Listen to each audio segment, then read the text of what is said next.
Rusame reader, Crow Song! And today I will be reading to you from Take Two by Miriorite. Now, on to Chapter 5, Photo Shoot. Today, the production team is prepping for a photo shoot for the covers of the movie and such. This time, the crowd of actresses and actors wasn't as big as yesterday. In fact, it was really small, just around 5 people. America and Russia were 2 of the 5 people due to being the main characters. They stood in the hallway on their way to the dressing rooms while talking. I could have given you a lift here. It's okay, I wouldn't want to trouble you. I know you have a busy schedule as well. It's really no trouble, but if you say so... They both walked side by side. Suddenly, in front of them was their fellow actor, Spain, who was also here for the photo shoot. When Spain noticed the 2 of them, his face beamed with happiness. Thank God, I found you 2. I'm actually a bit lost, and I can't find the shooting area. Could one of you help me, please? America felt quite relieved that he could help Spain for once, since he was one of the only actors last week during their first meeting who didn't look at him any differently. Sure, I'll help. Excuse me for a second, Russia. I'll be right back. Russia watched Spain with a judging look, but it wasn't bad or anything, like someone trying to scrutinize every single bad detail that someone had. A smile appeared on the Russian's face. Okay, I trust you know the way back. Then Russia walked towards his dressing room, leaving the 2 of them behind. You know, during the time period you were gone, he was really cold and grouchy for the most part.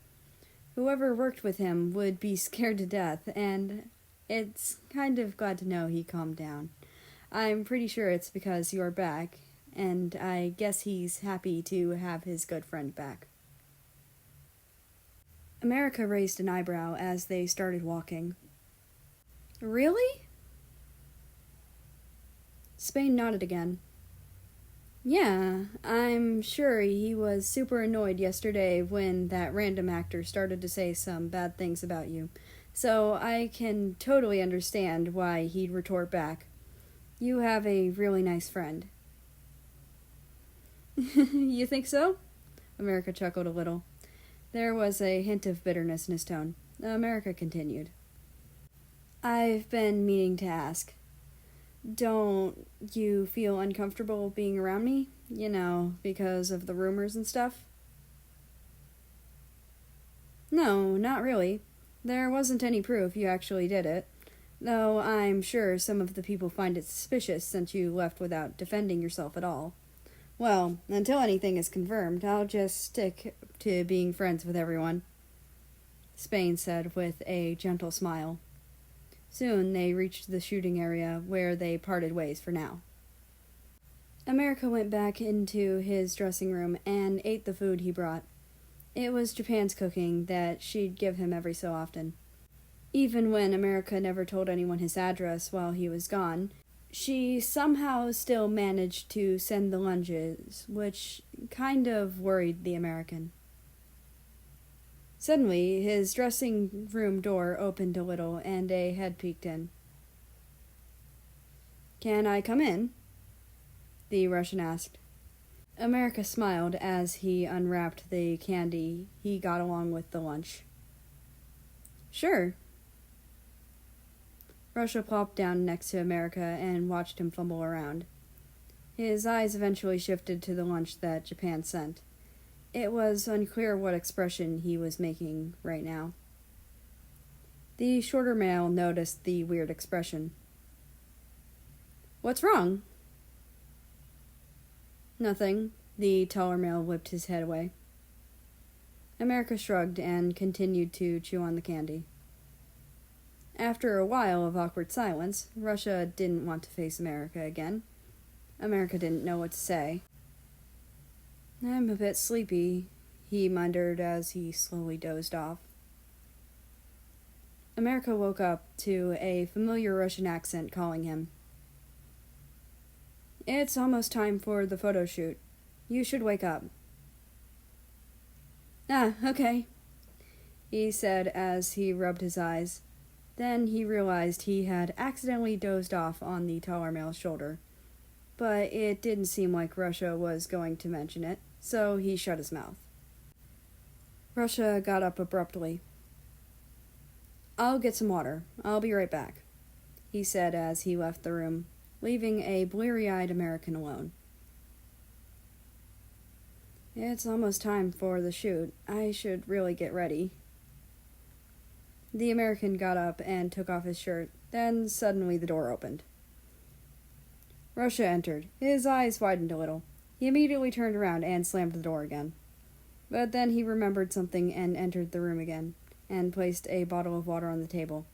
His head was hung low, seemingly trying to avoid contact as much as possible.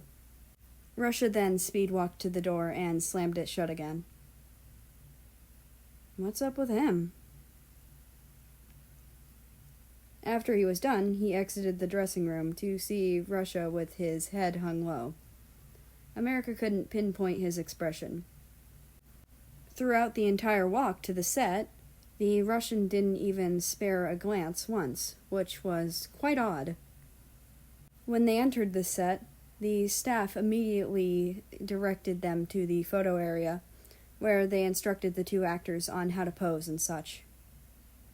America kept getting odd glances from the surrounding staff, which he tried his best to ignore, but he ended up hearing the whispers anyway.